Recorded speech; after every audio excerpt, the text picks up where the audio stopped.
There was a moment in that galactic university seminar room that would never be forgotten. Not by Koch, not by the others, and certainly not by Professor Vitak. It began with a simple but profound declaration, one that cut through centuries of interspecies assumptions like a blade through cloth.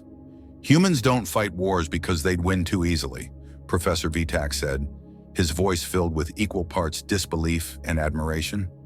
The silence that followed was not born of agreement. It was the stunned stillness of minds grappling with something utterly foreign. Around the room, alien students from more than a dozen star systems exchanged looks, some incredulous, others skeptical, a few outright offended. The Galactic University of Ultora was a place for serious inquiry, rigorous ethical discussions, and intense debate. But even here, where nothing was off limits, this idea that a species would actively avoid war out of mercy bordered on heresy. Koch, a young Sethan warrior in training with the pale blue skin and marked forehead of his class, finally raised a hand. His expression was not subtle. Agitation danced in his wide eyes, and the twitch of his tentacle-like fingers betrayed his unease. "Professor," he said almost accusingly, "surely you jest. Humans avoid war? These are the same creatures who once raised entire biospheres just to farm more efficiently on their home planet. Their history is soaked in blood. Their legacy is conquest. Why would they restrain themselves now when they have more power than ever?" The question hung in the air, more rhetorical than curious. The room murmured in agreement. To them, war was as natural as breathing, as instinctive as eating or defending one's family. The idea of avoiding war because one had the power to utterly dominate was absurd. But Vitak didn't laugh. He didn't even frown. Instead, he leaned back slowly in his chair, his many metallic eyes blinking in perfect unison. "I anticipated this," he said calmly. "Skepticism is natural, but allow me to explain." With a fluid wave of his hand, a hollow display burst to life in the center of the room. It projected a slowly rotating image of Earth, blue, green, beautiful, and dangerous. Swirling clouds drifted lazily over continents and oceans. But beneath that serenity was a history unlike any other. "Humans come from a world," Vitak said, "that is both bountiful and brutal. Their evolution was shaped by adversity, by a constant battle for survival, not just against the environment, but also against each other. Their world taught them to fight, to conquer, and to survive at any cost." The room was quiet now, drawn into the professor's cadence. Even Koch, still tense, listened closely. "And yet," Vitak continued, "despite all that, humans have reached a level of maturity, perhaps spiritual, perhaps psychological, that allows them to walk away from war, even when they could win without effort." That statement was what cracked the tension in the room. It was as if the students had just been told water wasn't wet. Murmurs returned, soft, skeptical, defensive. "Preposterous," someone muttered. "No species would walk away from a guaranteed victory," another hissed. Koch couldn't hold back. "With all due respect, Professor," he said, "this sounds like the propaganda their diplomats use to justify their inaction. If they really are as powerful as you say, then choosing not to conquer is foolish, dishonorable even." The professor didn't blink. Instead, his expression grew sharper, more serious. "It's not about honor, Koch," he said. "It's about mercy." And with that word, the room fell silent again. Mercy. To the alien students in that room, it was an alien word. Foreign not just in sound, but in meaning. Mercy was seen as weakness, a hesitation, a failure to assert dominance. In most cultures represented in that room, power was defined by conquest. To take was strength. To spare was to invite rebellion. But Vitak continued. "For many of your species, yes, mercy is a failing. But for humans, it is something else entirely. Mercy is power withheld, violence avoided. It is a conscious decision, not made from fear, but from responsibility. And that," he said, letting his tone deepen, "makes them dangerous in ways we still don't fully comprehend." He changed the display, now showing images from human history, massive wars, apocalyptic weapons, mushroom clouds rising into the sky, battlefields lined with the dead. Then the images shifted. Post-war reconstruction, nations once at odds signing peace treaties, alliances forming across centuries. These people have seen the price of war, Vitak said. They've paid it, again and again, in resources, in lives, in the soul of their civilization. And slowly, painfully, they have learned. Students shifted in their seats, visibly struggling with this reframing of humanity. War wasn't just an expression of strength, it could also be a disease, a cycle to be broken.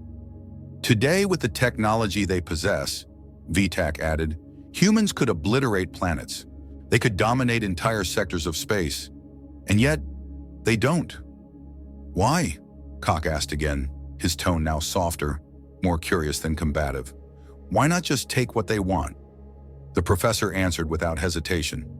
Because they've realized that what is built through violence must be maintained through violence. That fear breeds rebellion. But cooperation, respect, those build lasting peace. They build empires of trust rather than chains. He gave them a hypothetical. A human fleet arriving at a contested planet, technologically superior, militarily unmatched. They could decimate the opposition, claim the land, end the debate, but they don't. They open talks. They send diplomats. They offer trade and development. And even when attacked, they defend. But they do not retaliate with all their strength. They subdue, but they do not destroy. In time, their enemies become allies, not through force, but through mercy. This, Vitak explained, was the human way. Koch's jaw clenched. He was trying to make sense of something that didn't fit into his worldview. But what if that mercy backfires, he asked. What if their enemies grow stronger, strike when the humans least expect it? Vitak didn't flinch. Humans are not naive, he said. They know that peace can be taken advantage of. They understand the risk, but they also understand that a galaxy built on fear is a fragile one. It only takes one stronger predator to shatter the whole thing. So they build something different, resilient, inclusive, a network of relationships, not dependencies. He let that settle for a moment. Make no mistake, he added, his voice dropping to a near whisper. They are capable of terrifying violence, but they hold back, not because they lack will, because they've found something more valuable than dominance: legacy, stability, balance. Koch stared at the spinning Earth in the holo display. What kind of species chooses not to dominate when it clearly could? What kind of warrior refuses to swing the blade, even when the enemy is vulnerable? And yet, something about it made sense, or at least it began to.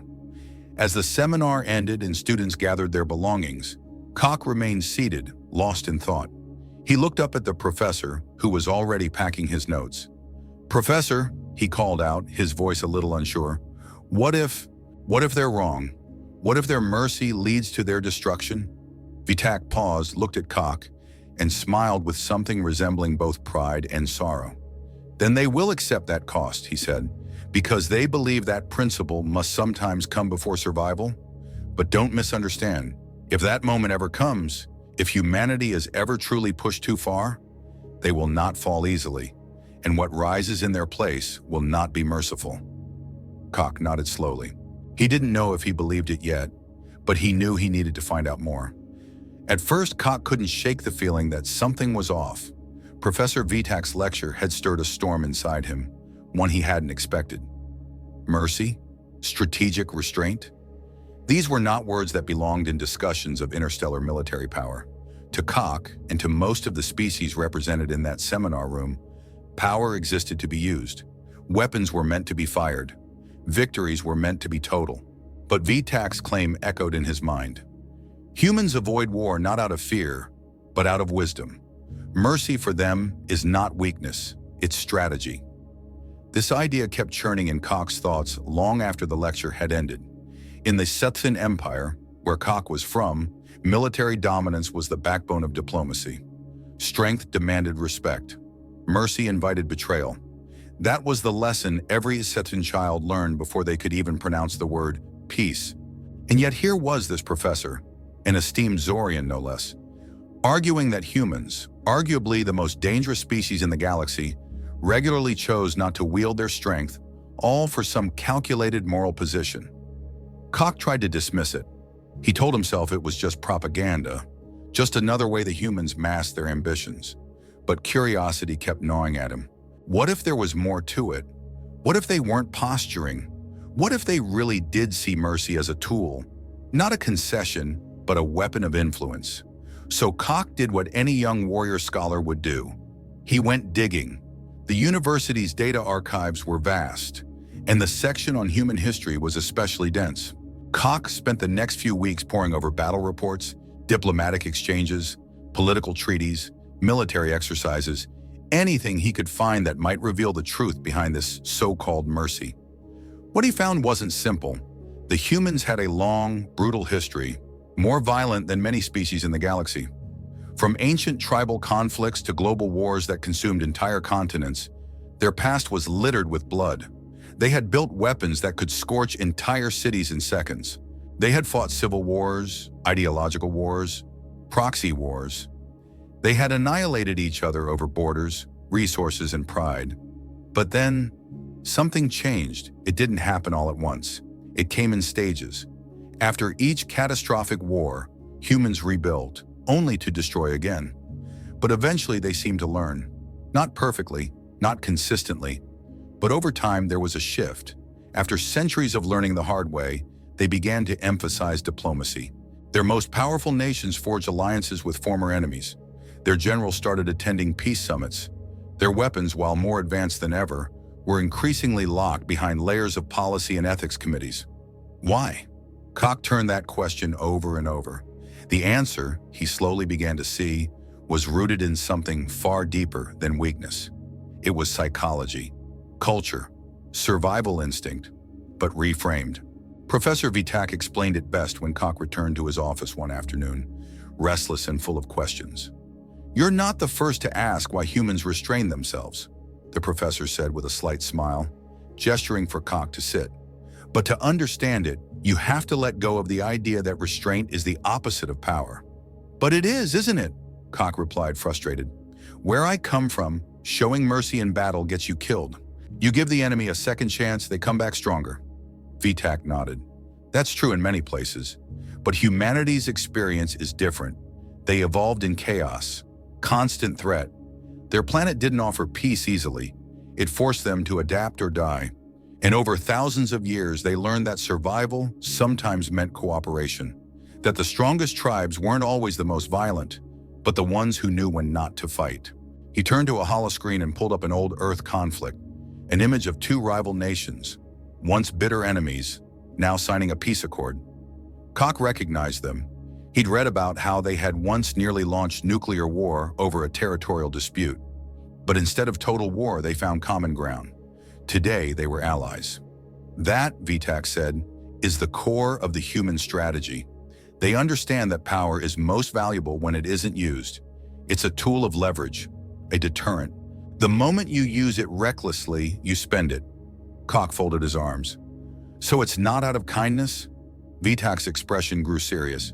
"Sometimes it is, but more often it's tactical. When humans choose mercy, it's not because they don't have the power to destroy. It's because they know destruction comes at a price. Rebuilding takes longer than breaking.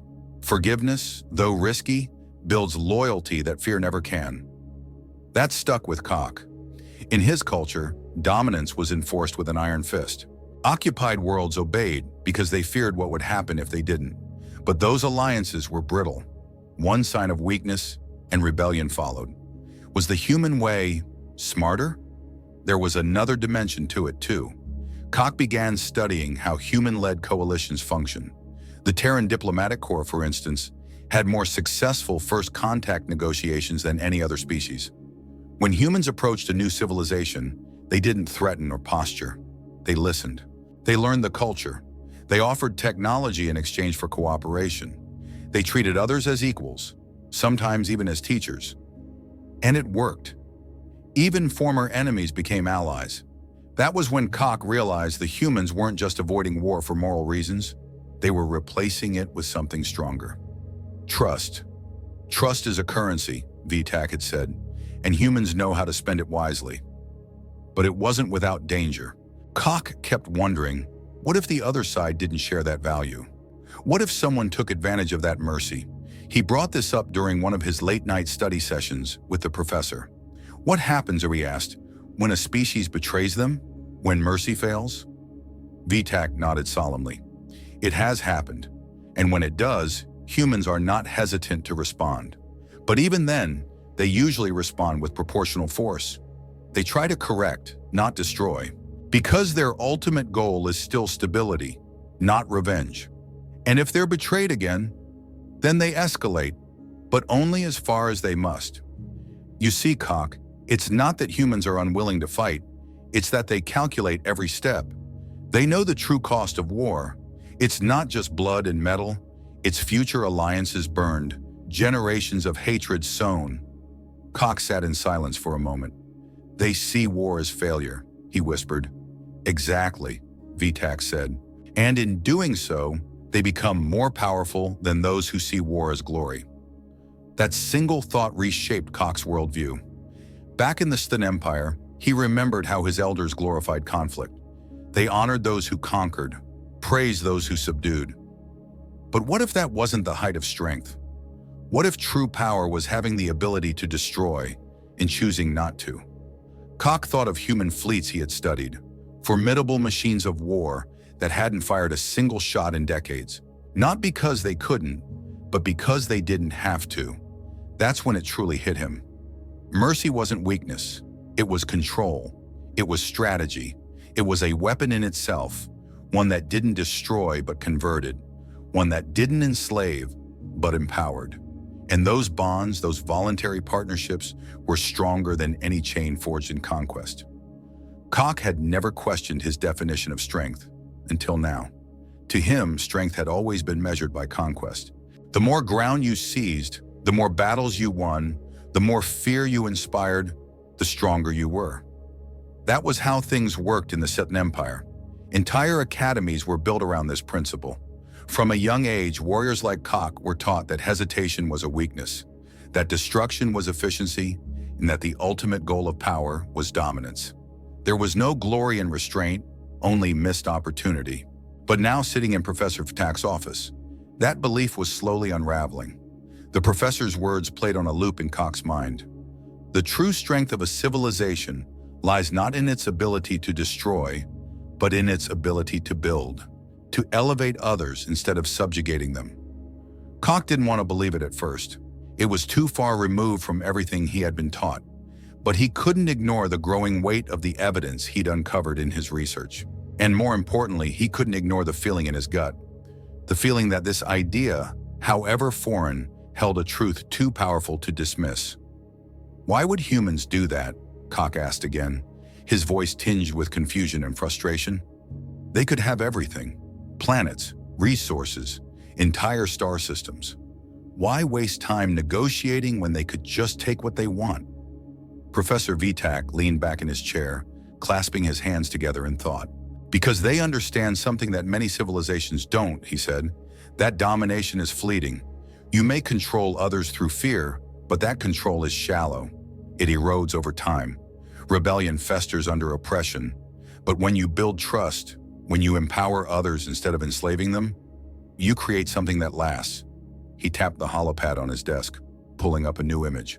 It showed an alliance between humans and 3 other species, each of which had once stood against them in bitter political conflict. And yet here they were, signing trade deals, sharing scientific research, collaborating on mutual defense protocols. None of these species were conquered, Vitak explained. They were offered partnership, equality, and in return, they gave something much more valuable than submission. They gave loyalty. Cock stared at the display. The alien species in the photo didn't look afraid. They looked proud, even grateful, as if working alongside the humans had elevated them rather than diminished them. Still, something didn't sit right. But that's not strength, Cock argued. That's diplomacy. Strength is power. It's being able to take what you want and making sure no one can stop you. Vitak's expression didn't change. That's one kind of strength, he said. The most primitive kind. But let me ask you, how many empires built on that kind of strength have endured? Cock opened his mouth to respond, but nothing came out. Exactly, Vitak continued. History is filled with warlords and tyrants who ruled through fear. But fear decays. Eventually, someone always rises who's stronger or more ruthless. And then the old order falls. But those who build coalitions, who invest in others, who create a legacy based on trust, they endure. Not because they are feared, but because they are valued. He paused, letting that idea take root. You see, Cock, destruction is easy. Any fool can swing a sword or fire a weapon. But to build, to create something that brings others together, that requires vision, patience, wisdom. Cock leaned back in his chair, arms crossed, wrestling with what he was hearing. Could it really be that restraint, not dominance, was the ultimate form of strength? He remembered something from his early academy days, a simulation exercise where he had led a strike team to conquer a resource-rich moon. He'd gone in hard and fast, overwhelming the defenders within minutes. It was a textbook victory. But within days, the simulation had collapsed. The population revolted. Supply lines were sabotaged. His forces were stretched thin, constantly putting out fires. It had taken him weeks to restore order, and by then, he'd lost the support of command. At the time, he'd blamed poor intelligence. But now he wondered if the failure had been his approach all along. Vitak stood and walked over to the window, looking out over the spires of the university city. You know, he said, when humans first entered the galactic stage, many believed they would become just another empire, just another species seeking control through superior firepower. And they certainly had the tools for it. But instead, they surprised us all. They led with cooperation. They extended hands instead of pointing guns. And when conflict did arise, they fought only to end it quickly, and then offered peace. He turned back to Cock. They didn't win hearts through fear. They won them through vision. Cock was quiet. He thought about the power dynamics in his own empire. How much energy was spent on control? How many resources went into suppressing dissent? How often alliances were broken the moment one side sensed weakness in the other? It was exhausting and unstable. But the human way? That was something else. Something sustainable.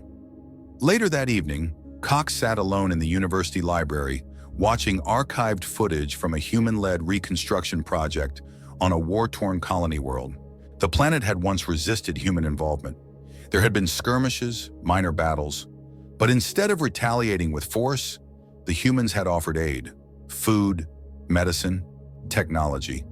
They'd rebuilt infrastructure, restored communications, and trained local leaders to govern themselves. Within a year, the colony had voluntarily joined the Human Alliance. They won without firing a shot, Cock whispered to himself. That was when it hit him.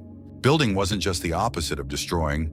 It was a higher form of control, one that didn't rely on fear, but on aspiration.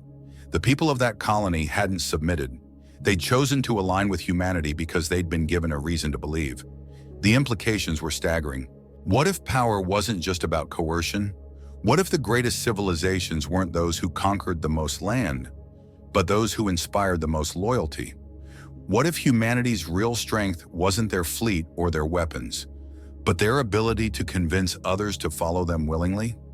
Back in Professor Vitak's office the next day, Cock posed the question directly. Is that their strategy, he asked, to build something so appealing that others want to be part of it? The professor nodded. Exactly. They don't just build cities or alliances. They build hope. They offer a vision of the galaxy that's worth working toward, and people follow them because they want to, not because they're forced to. Cock thought of all the empires that ruled through fire and blood, his own included. Could they ever hope to compete with that kind of influence? He wasn't sure, but he knew this. The humans had tapped into something different, something profound. In a galaxy where fear was currency, they were trading in something rarer: trust, vision, unity, and that, Cock realized, might be the most powerful force of all. Cock had always assumed that mercy was a luxury, something a powerful species could afford to indulge in, but never something to build a civilization around. That assumption had served him well back home in the Sun Empire, where aggression, force, and unflinching dominance were praised as the marks of leadership. From a young age, he had trained to suppress emotion in favor of calculated decisions and efficiency. Mercy, to the Scythian, was inefficiency. It was a pause in progress, a hesitation that could cost lives or planets. But humans, those strange, contradictory creatures from the blue planet Earth, had rewritten the rulebook entirely. After his encounter with Professor Vitak and weeks of poring over Earth's historical archives, Koch realized that if he was ever going to understand humanity, he needed to dig deeper, not into their wars, but into what made them avoid them. Not just the philosophical justifications, but the psychological and biological roots of this behavior. So Koch asked the professor directly one day, "You said before that humans evolved this way, that cooperation is ingrained in their culture. But that doesn't make sense. Evolution favors strength and survival, right? Where does mercy fit into that?" Vitak smiled, clearly pleased by the question. "You're thinking in binary terms, Koch," he replied, folding his metallic arms. "To most species, survival means outcompeting others, crushing threats before they rise. But Earth shaped humans differently. Their environment was violent, yes, but unpredictable. Dangerous not just because of predators, but because of nature itself. Floods, droughts, earthquakes, plagues. These weren't problems you could just fight. You had to adapt. You had to work together to survive." He pulled up a 3D display showing early human civilizations. Primitive, ragged, but communal. Small groups hunting in coordination, building fires, defending each other from wild animals.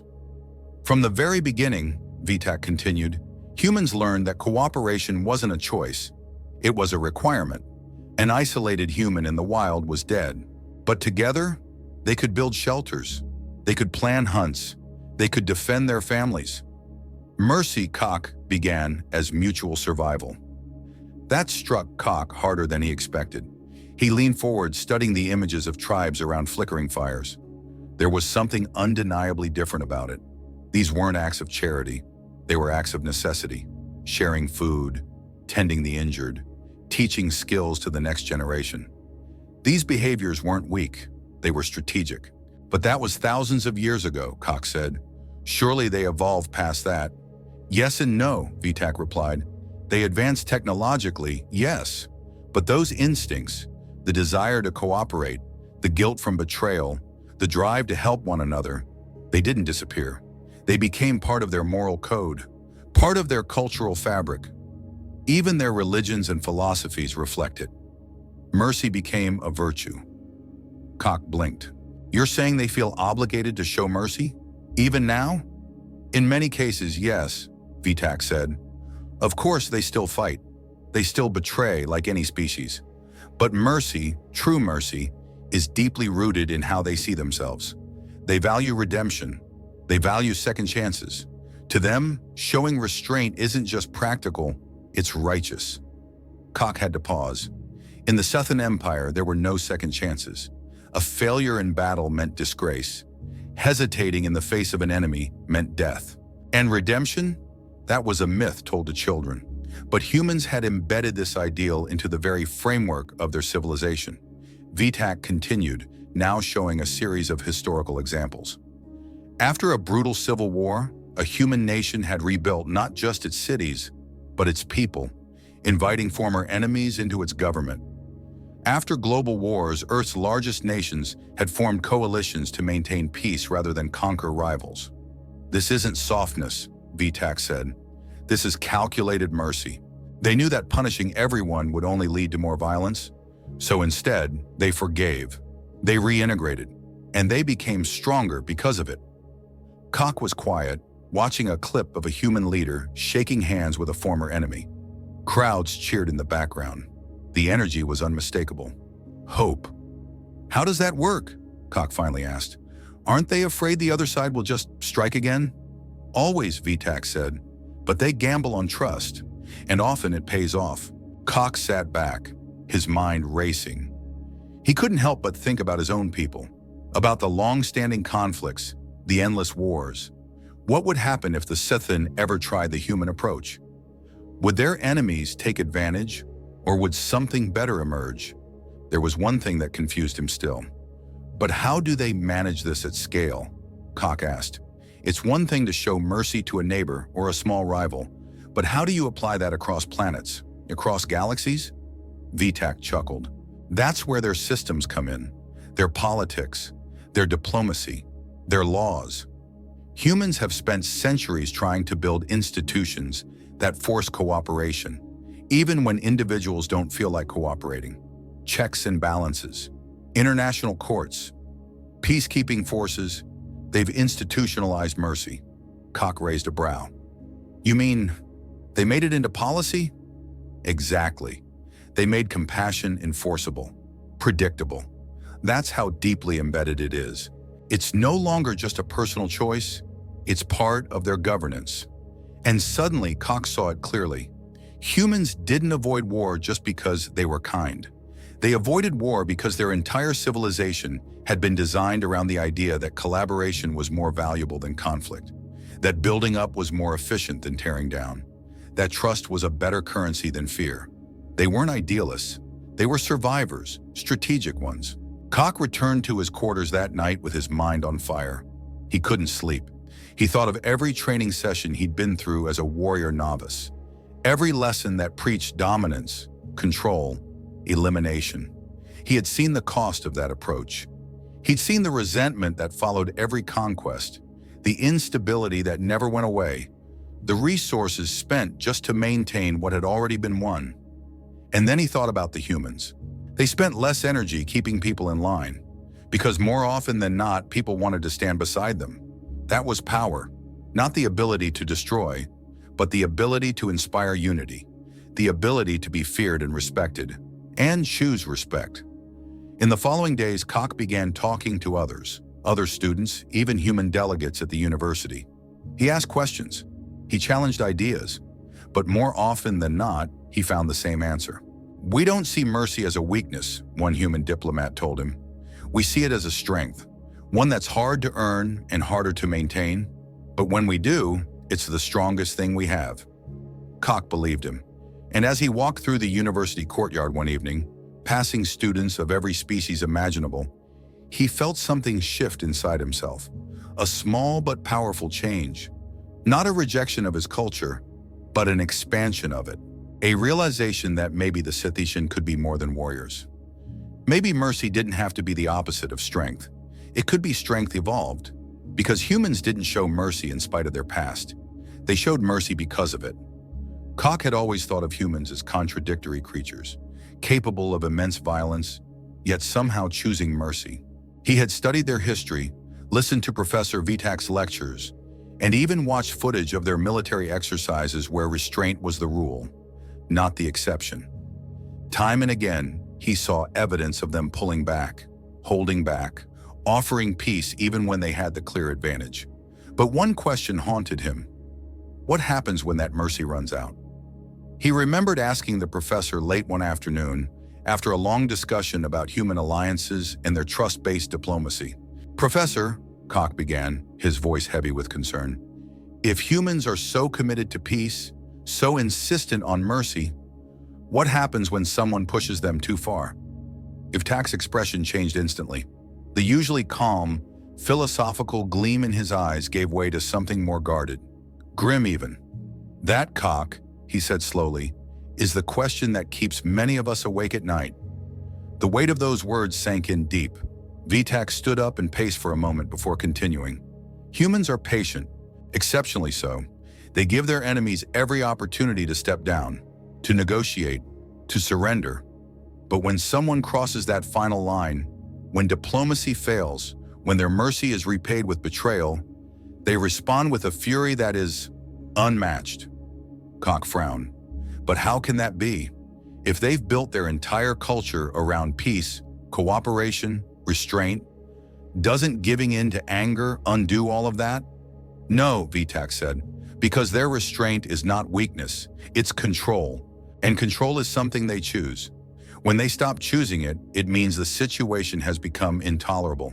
It means they've exhausted every peaceful path. And when that happens, Koch, what remains is a power sharpened by centuries of holding back." Koch felt a chill run through him. "Are they really that dangerous when pushed?"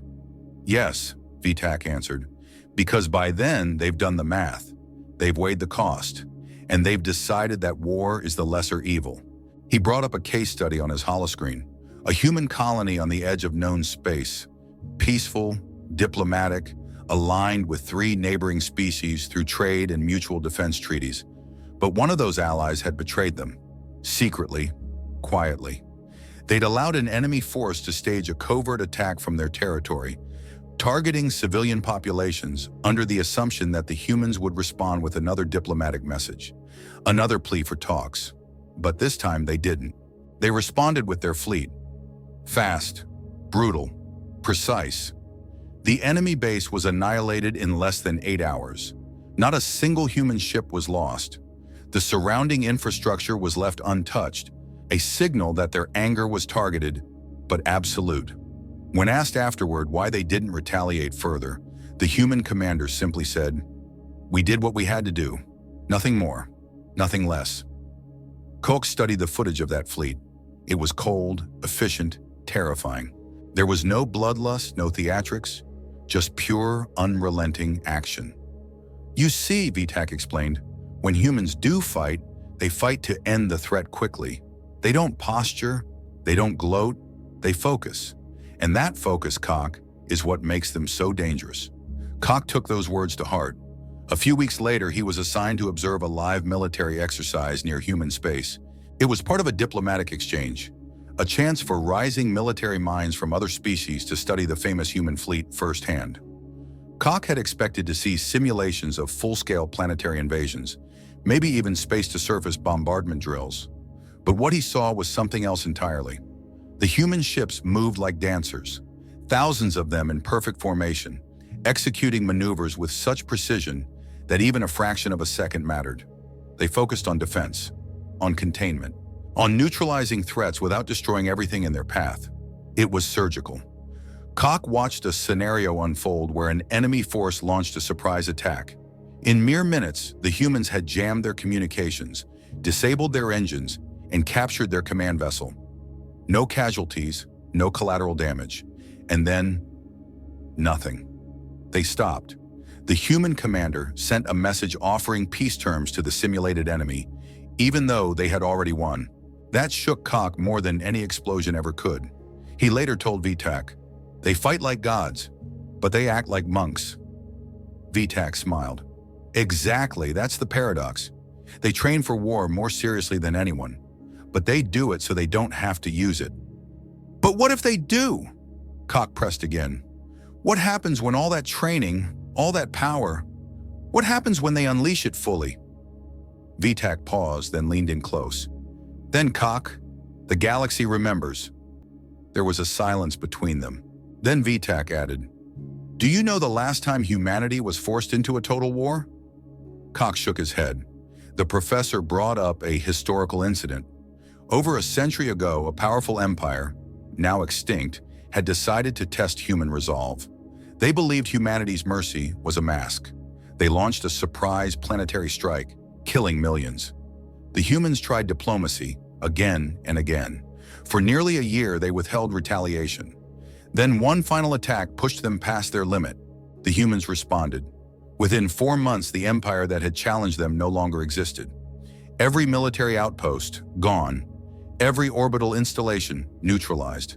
And the homeworld, evacuated before impact, then wiped clean. Koch was stunned. "They warned them," Vitak said, "again and again, but they were ignored. So the humans ended the threat once and for all." He turned off the holoscreen. "That's what makes them so feared, Koch. Not because they're always aggressive, but because when they do choose to fight, they end wars." Koch left the professor's office shaken. Everything he'd ever believed about strength, mercy, and war was being rewritten. In the thin military academies, war was glorified. Battles were seen as proving grounds. Honor was earned through blood. But the humans, they didn't fight for honor. They fought because they had no choice. And when they did, they fought to finish it. Later that week, Koch visited a human base as part of the exchange program. He sat with officers, listened to their stories, observed their interactions. One commander, a middle-aged woman named Admiral Gaines, caught Koch's attention. He asked her directly, "Do you really believe mercy is the best approach?" She nodded. "Yes, every time. Because every time we choose mercy, We give someone the chance to surprise us, to change, to become an ally. But what if they don't? Then we handle it, decisively. There was steel in her eyes. Cock looked around the room, at the soldiers in calm discussion, at the trainees practicing strategy rather than just tactics. They weren't preparing for conquest. They were preparing for restraint. And yet, behind every calm breath was power, immense power. A week later, as his ship pulled away from the human command station, Cock stood at the observation deck, looking back at the fleet in the distance. He finally understood what VTAC meant. Mercy wasn't the absence of strength. It was the governance of strength. And when that mercy was gone, when the line had been crossed, the force that replaced it was like a tidal wave. Not reckless, not savage, just unstoppable. Humanity didn't avoid war because they couldn't fight. They avoided it because they knew exactly what they were capable of. And that was the most terrifying truth of all. By the time Cock set foot on the human command ship, everything he had ever believed about strength, power, and mercy was already unraveling. He had arrived as a representative of the Sethan Empire, proud and skeptical. A warrior, trained from birth to believe that true strength was earned only on the battlefield. But now, after weeks of studying humanity and watching their restraint in action, he wasn't so sure anymore. The invitation to dock had been a surprise. His scout vessel was cloaked with advanced stealth systems, designed to slip through even the most alert sensor networks. And yet, the humans had known they were there. Instead of issuing a warning or threatening fire, they had extended a hand. Cock stepped off his vessel with a small team and was immediately greeted by a calm and composed human officer. The halls of the command ship were spotless, quiet, and efficient. Not the halls of warriors expecting battle, but of thinkers, planners, professionals. They were prepared, but they were not eager. Soon, Cock found himself seated in a briefing room across from Admiral Lawrence, a man whose demeanor radiated authority not through force, but through quiet confidence. He welcomed the Sethan delegation, then addressed the elephant in the room. "We know many across the galaxy think our mercy is a weakness," the Admiral said, "but it's not. We value life, ours and yours. We know what war costs, and we refuse to pay that price unless there's no other choice." Cock studied the man carefully. There was no arrogance in his tone, no bravado, just conviction. "And when that choice comes," Cock asked, "when mercy fails?" The Admiral didn't hesitate. "Then we fight, swiftly, decisively, and we end it. But that's never our first move. Never." Cock had heard words like these before, but never spoken so plainly, so humanly. These weren't the words of conquerors. They were the words of survivors who had seen too much pain to casually add to it. Admiral Lawrence continued, "We didn't become powerful by accident. We became powerful because we understood what power means. It's not just the ability to destroy, it's the responsibility to choose not to." That struck Cock deeply. That word again, responsibility. Humans viewed strength not as a tool to dominate, but as a tool to uplift. Even when it was easier to conquer, they chose to collaborate. Even when victory was guaranteed, they opted for diplomacy. And even when they were betrayed, they gave second chances, when others would have struck back in rage. In the following hours, Cock toured the human ship, observing their command structure, their officers, their training programs. He expected tension, discipline, even ruthlessness. But what he saw was balance. Soldiers trained in restraint, commanders encouraging empathy, simulations designed not to destroy opponents, but to disable, diffuse, and de-escalate. By the time Cock's diplomatic tour concluded, he found himself back in Admiral Lawrence's office, seated quietly. "You don't act like warriors," Cock finally said. The Admiral raised an eyebrow. "And how should warriors act?" Cock hesitated, then chuckled. "I guess, like I used to." Lawrence smiled. "Maybe that's the point. Maybe real warriors don't crave battle.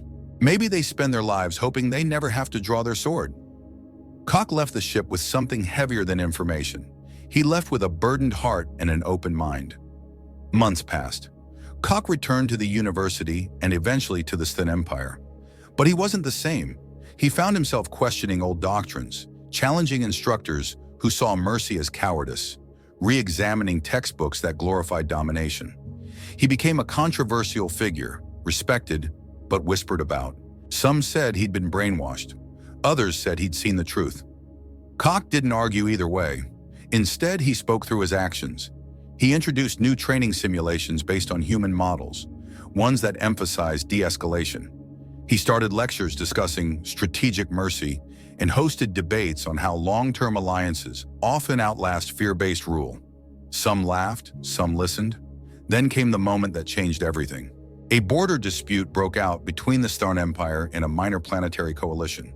Koch was sent as a junior advisor, not to fight, but to observe. The Stern leadership expected the conflict to be resolved through force. The smaller coalition had no real fleet, no credible defense. It should have been over in a day. But Koch proposed something different. Talk to them first, he urged. Offer them a solution where they don't have to surrender. Give them a stake in the peace. He was nearly dismissed outright, but a few high-ranking officers, curious about Koch's human influence strategies, allowed him to proceed. He led the talks personally. To everyone's surprise, the smaller coalition responded. They accepted a trade pact. They agreed to joint patrols along the contested zone. No blood was spilled, and more shockingly, the Esitan gained access to new economic routes that had eluded them for years. The victory was clean, efficient, sustainable, and all without war. Koch's name spread quickly. He became a symbol, not of weakness, but of another way. A warrior who fought with words instead of weapons. A soldier who believed in peace, not because he feared battle, but because he understood its cost. In time, Koch returned to visit Earth. He stood on the soil of the planet that had changed him without firing a single shot. He toured their cities, not gleaming palaces of a conquering race, but vibrant communities, thriving not because of domination, but because of cooperation. He visited a war memorial, rows upon rows of names carved into a stone wall, not to celebrate victory, but to remember loss. A human guide beside him noticed his silence and asked softly, "You all right?" Koch nodded. "I understand now. This is why you fight so hard to avoid war." The guy looked at the names, then said, "We fight when we must, but we never forget what it costs."